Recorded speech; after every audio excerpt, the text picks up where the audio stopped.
Skill Stock Trading wants to show you how to make money in the stock market.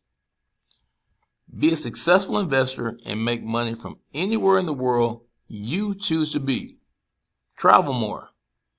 Spend more time with friends and family. Or simply just enjoy the freedom to have fun. What are you waiting on? Join us today on your successful options trading journey. All right, man, let's talk about Shaquille O'Neal blasting people, comparing James Harden and Joel Embiid and saying they're the new Shaq and Kobe. All right.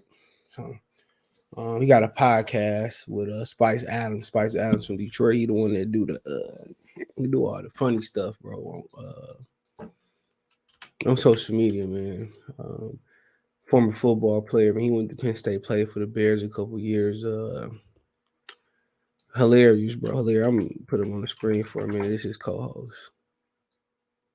Yeah, I'll go real quick. Yeah.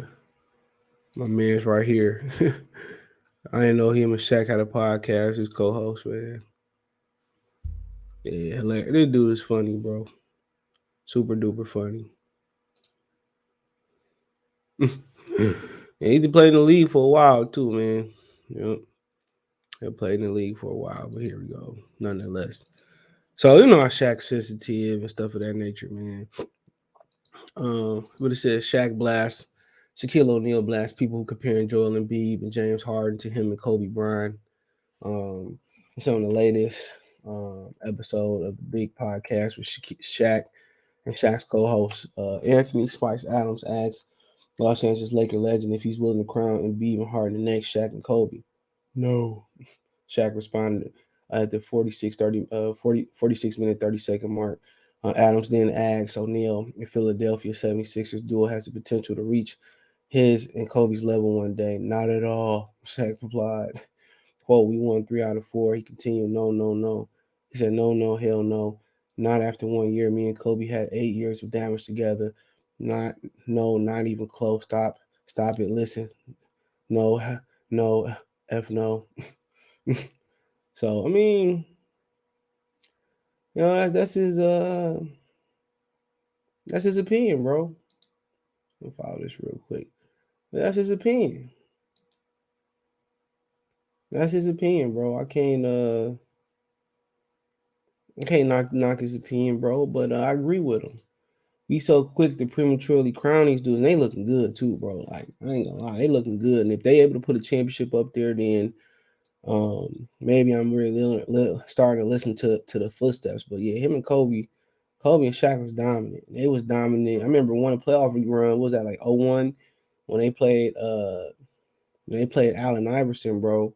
They only lost one game, and they lost one game the whole playoffs, and they only lost to Allen Iverson in game 1. I think it was 2001 finals, if my memory serves me correctly.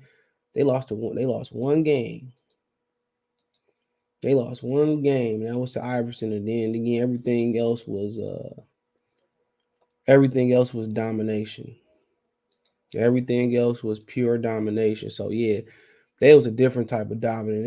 They went against some really great foes in their Western Conference run. You know, they used to sun the young Sacramento Kings, but eventually the Kings grew up to be big Kings, and you know they should have beat them 1 year, and Ori saved them with that shot.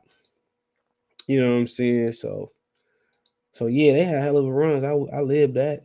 They was too dominant. They was too dominant.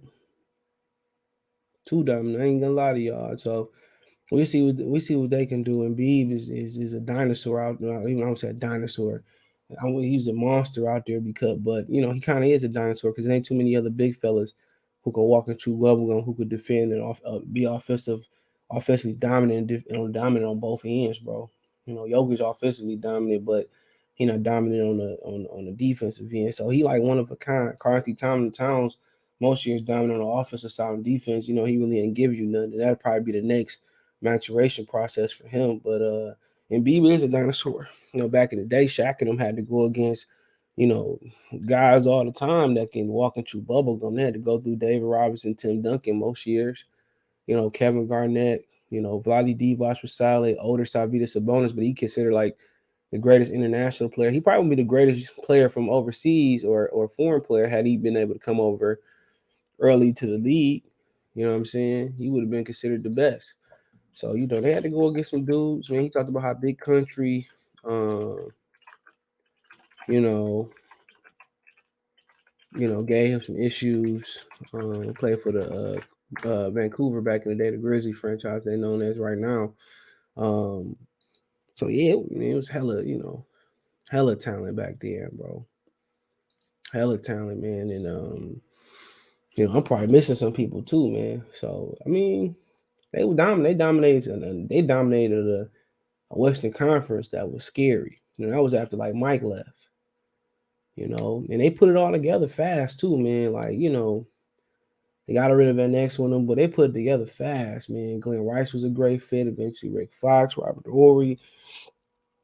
They put it together fast, man. So we got a point, man. Let them win a championship, and then we can crack the dough and talk about it. They win another one, then okay, shit. They win 3, then hey, you know what I'm saying? Because they got to go against the defending champs and Giannis Antetokounmpo, Milwaukee Bucks. They got to go against Brooklyn, possibly if they make it in.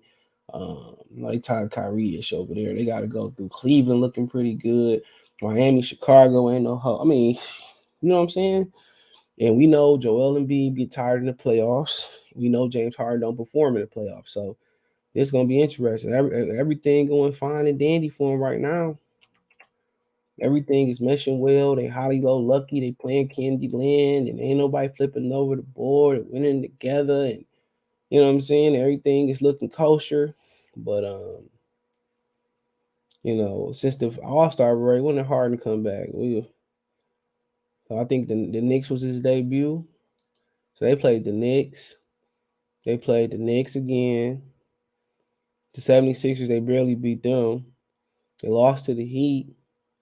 They blew out the Bulls. So, they really ain't playing nobody. When they play Miami, they lost. So of course, it's man. I give them a pass this year. James Harden didn't play this game neither. I give them a pass this year, regardless. I don't count the Heat game. I give them a pass. They play Brooklyn tonight too. You like, well, why do you give them a pass? I give them a pass because they got put together in the middle of the year. It's gonna take some time to mesh. You know what I'm saying? And they got a half year to mesh. They playing with house. It shouldn't. If they are gonna win a championship, it's gonna be this year. It's no pressure on them not to win it. It's no pressure on them to win one. They lost a lot in the trades. Rumors that Bradley Beal gonna come join them and make the Super Friends. You know what I'm saying? So it's no pressure on them. They are gonna win it this year. It's probably if they're not able to add more pieces to them, if they are gonna win, it's gonna be this year. It's no pressure. There's no pressure on them to win it. They're playing with house money. They need time in jail. They need to add more pieces. So if they are gonna win it, it's no pressure this year. Joel and Embiid ain't been injured yet. They only got they have 64 games, so they got what?